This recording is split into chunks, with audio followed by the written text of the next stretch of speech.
இந்தியாவின் தலைமை நீதிபதியை நியமிப்பவர் யார்? பதில் ஜனாதிபதி. இந்திய ஜனாதிபதியின் பதவிக்காலம் என்ன? 5 ஆண்டுகள். இந்திய அரசியலமைப்பின் தந்தை என்று அழைக்கப்படுபவர் யார்? Doctor B R. அம்பேத்கர்.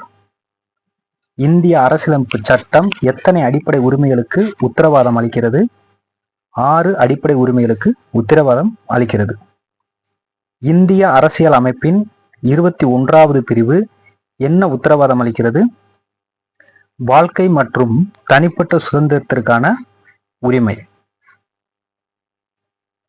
மக்களவையை கலைக்கும் அதிகாரம் யாருக்கு உள்ளது? பதில் ஜனாதிபதி அவர்களுக்கு உள்ளது.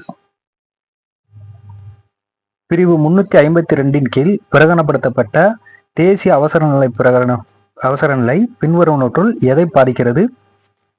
அடிப்படை உரிமைகள், மாநில கொள்கையின் வழிகாட்டுதல் மற்றும் கோட்பாடுகள்.